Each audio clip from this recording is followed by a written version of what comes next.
Maintenant, on passe à l'exercice de la carte topographique. Exercice 4. Donc vous prenez exercice 4. Le document ci-dessous est un extrait d'une carte topographique régionale à l'échelle 1 sur 50 000 cm. Donc première question, identifiez les courbes A et B. Justifiez votre réponse. Donc ici, on a la courbe A avec un trait fin et la courbe B avec un trait plus épais. Donc, ce sont les courbes de niveau, à savoir pour la courbe A, c'est une courbe de niveau normal. Pour la courbe B, c'est une courbe de niveau maîtresse. Donc, première question, réponse 1. Les courbes A et B sont des courbes de niveau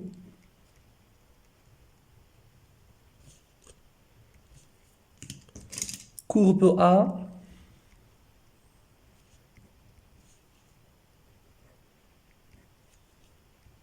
c'est une courbe normale parce que elle est présentée par un trait qui est fin. Donc présenter, bien représenter, cette courbe est représentée par ou bien un trait fin. Courbe B s'appelle courbe maîtresse.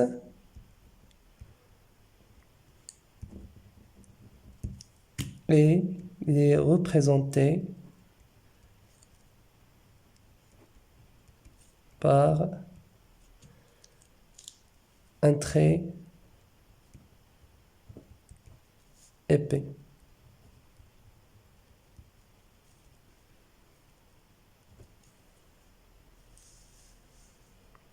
Alors pour la deuxième question,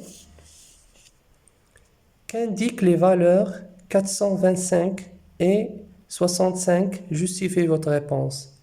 Donc les valeurs 425 et 65 indiquent les altitudes respectives en mètres des deux points cotés en question. Donc 2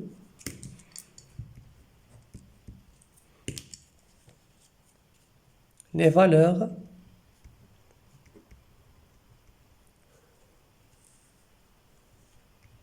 (425) et 65 indiquent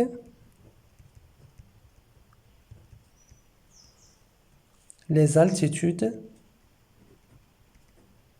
on dit altitude ou bien hauteur. Les altitudes respectives en mètres de deux points cotés. Ça s'appelle les points cotés. Pour les points cotés, ce sont des points numérotés qui indiquent la hauteur précise d'un relief, comme dans ce cas-là. Point coté en question. Voilà. Pour la troisième question, passons maintenant à la question 3. Orienter le point A par rapport au point B. Donc voilà le point A, le point B.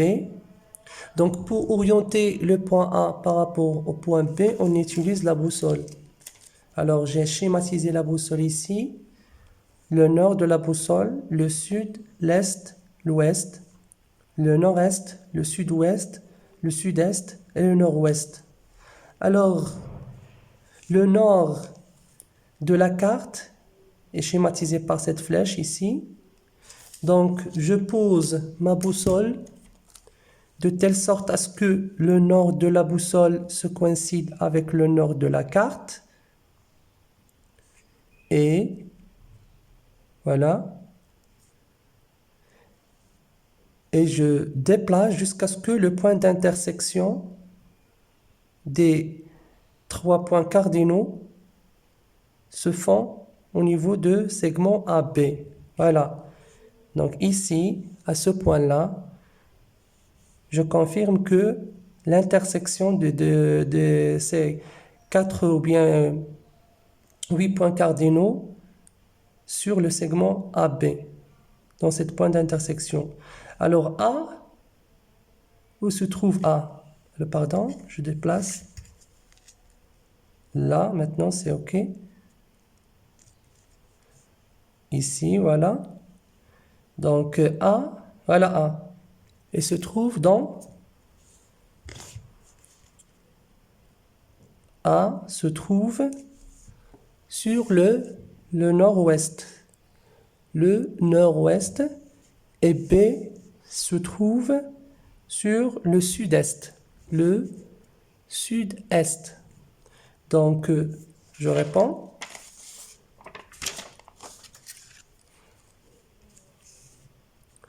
Le point A se trouve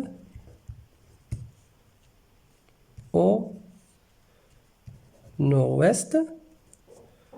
Le point B se trouve au sud-est. Voilà. Maintenant, on passe à la question 4. Déduire de la carte les coordonnées kilométriques des points DE. Donc pour le point E, eh bien le voilà. Le point D, c'est celui-là. Donc pour déterminer les coordonnées kilométriques, on projette les points DE sur le cadre extérieur qui est répertorié en kilomètres. Donc l'axe des abscisses et l'axe des ordonnées. Donc l'axe des ordonnées et l'axe des abscisses. Alors si je projette ce point, là sur l'axe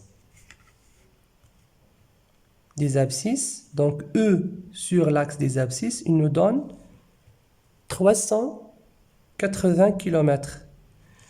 Sur l'axe des ordonnées, toujours E, pardon,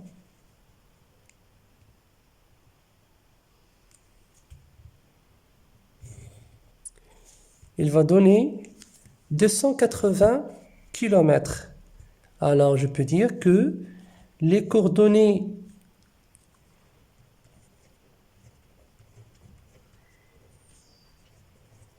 kilométriques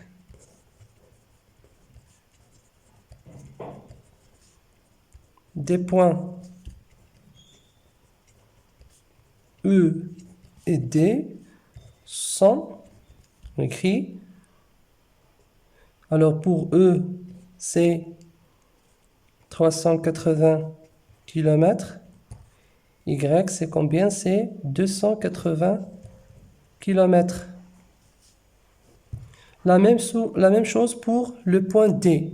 Donc le point D, si on projette ce point-là sur l'axe des X, donc on peut trouver 370. Donc 370 km dans l'axe de X. L'axe de Y, on projette, on trouve 260 km. Donc voilà les coordonnées kilométriques des points D et E.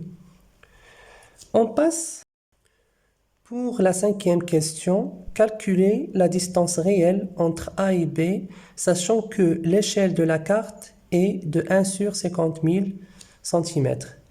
Donc, 5, la distance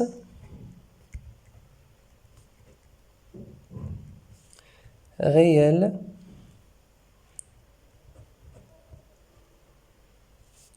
entre AB. Alors, on sait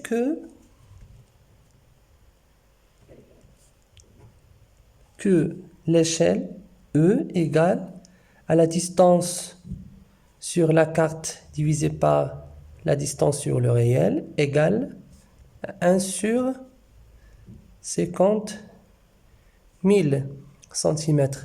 Alors cela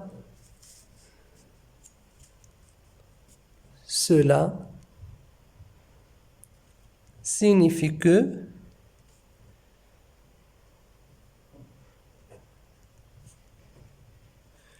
donc 1 cm sur la carte représente 50 000 cm sur le terrain. Alors, 1 cm, donc il représente 50 000 cm sur le terrain. Et la distance entre A et B, si on calcule la distance entre A et B, c'est à peu près 5 cm. Donc 5 cm sur la carte, il représente un X sur le terrain. Je fais la règle, c'est une règle de 3. Donc X égale, c'est 5 cm fois 50 000 cm divisé par 1 cm. Donc X égale à 250 000 cm.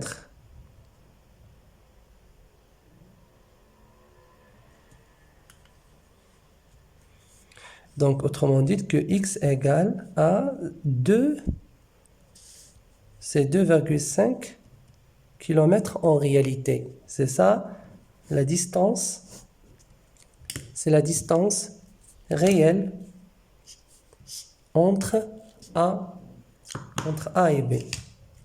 Alors, pour la sixième question, calculer l'équidistance. Donc, calculer l'équidistance de la carte. L'équidistance de la carte, revenons à la définition, c'est la différence entre la hauteur des courbes successives exprimées en mètres. Donc, équidistance,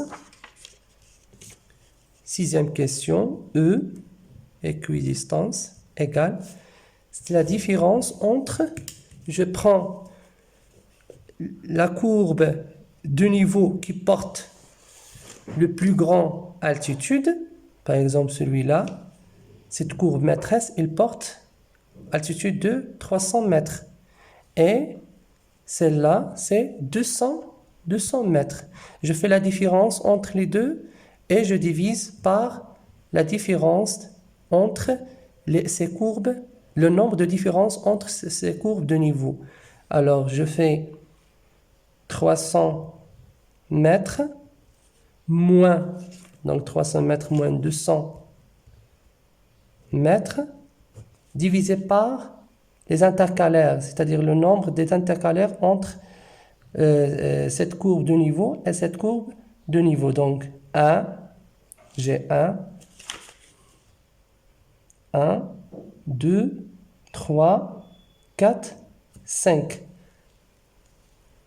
Donc je répète, 1, 2, 3, 4, 5. Donc ça fait sur 5. Donc équidistance égale à 100 mètres sur 5. il donne 20 mètres. Donc l'équidistance égale à 20 mètres. Voilà. La dernière question, c'est de réaliser le profil topographique suivant le trait de la coupe AB. Donc, voilà la coupe AB, le trait de la coupe AB. Donc maintenant, on va réaliser le profil topographique. Pour réaliser le profil topographique, on suit plusieurs étapes. Première étape, c'est de déterminer l'équidistance. On a déjà précisé l'équidistance que c'est 20 mètres. Puis, deuxième étape, on détermine les altitudes des courbes de niveau qui croisent le segment AB. Par exemple, cette courbe de niveau a l'altitude combien? 300 mètres. L'autre, 200 mètres. Alors, on va préciser les autres altitudes. Puisque l'équidistance c'est 20, donc ici c'est 200 par exemple là, 300, 300, 320, 340, 360, 380, 400, 420. Donc c'est ça les altitudes de ces courbes de niveau. Pour les autres, ici c'est 200, et vous remarquez qu'il y a que les altitudes diminuent, donc 200, ici c'est 180, ici c'est 160, là c'est 140, ici c'est 120, ici c'est 100, là c'est 100, donc puisque ici c'est 100, ici c'est 80, et là c'est 60. Donc, puis on détermine le point d'intersection entre ces courbes de niveau et le segment AB. Voilà les points d'intersection entre le segment AB et les courbes de niveau. Et après, on trace deux axes, axe de X et axe de Y. Donc l'axe des abscisses et l'axe des ordonnées. Pour l'axe des ordonnées, il porte les altitudes en mètres. Et pour l'axe des ordonnées, il porte la distance.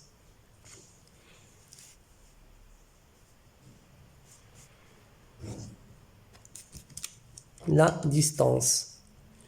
Donc je vais écrire là, ici c'est altitude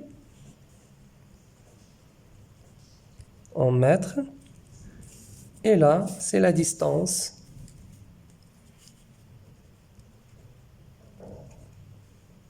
entre A et B. Et après on va segmenter l'axe de ordonnées en altitude. On prend le faible altitude, c'est 65. Le plus grand, c'est 425. Donc, je peux y aller avec, par exemple, 100. Pourquoi pas? Donc, si je prends ici c'est, par exemple, là, 100. Ici, c'est 150. Ici, c'est 50. Ici, c'est 100. C'est 150. Ici, 200. 250. 300. 300. 350. 400. Voilà. Et après, je projette je fais la projection orthogonale des courbes de niveau sur le papier millimétrique, déjà sur les bordures du papier millimétrique. Alors je précise, là, j'ai un point ici, là, là, les points, ici, là, là, ici encore. Tous les points qui croisent le segment AB, je les projette sur le papier millimétrique. Voilà. Après, et puis on projette ces points sur l'axe des ordonnées, l'axe des altitudes. Alors si je prends ce point-là, donc c'est l'axe, c'est une courbe de niveau qui porte l'altitude 300 mètres. Donc je fais la projection de ce point-là. Donc 300, c'est à peu près, c'est ici. C'est là. Ça coïncide avec 300 mètres. Pour exemple, celle-là de 100. 200.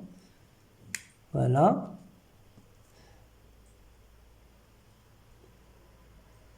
À peu près, c'est la même chose. Donc là, donc la projection de ce point, voilà, sur 200, il donne à peu près ce point-là. Et puis, c'est comme ça pour les autres points. Donc, lorsqu'on termine la projection de ces points sur l'axe des altitudes, l'axe des ordonnées, donc on obtient à peu près ce profil-là. Donc, pas encore de terminer le profil topographique. Donc, il faut mentionner plusieurs choses dans ce profil-là, à ne pas oublier. Déjà, l'orientation de A et B. Donc, ici, on a A, c'est dans A, et là, c'est B. Donc, A se trouve dans le nord-ouest. Ici, c'est le nord-ouest de ce relief. Et ici, c'est le sud-est. Ça, d'une part. D'autre part, il faut mentionner aussi le titre. Le titre, donc en haut, profil, topographique, AB. Donc toujours en crayon, sans oublier l'échelle. Donc pour nous, 1 cm, c'est 50 mètres. Donc ici, donc 1 cm, c'est 50 mètres. Sans oublier aussi l'échelle de la carte. Donc E égale à 1 sur 50 000 cm. C'est l'échelle de la carte. Et l'équidistance, on a trouvé 20 mètres. J'ai terminé le profil, la réalisation du profil topographique. Donc, espérons bien que vous avez bien compris comment on réalise le profil topographique. Je vous souhaite bon courage dans votre contrôle continu. Inch'Allah, merci.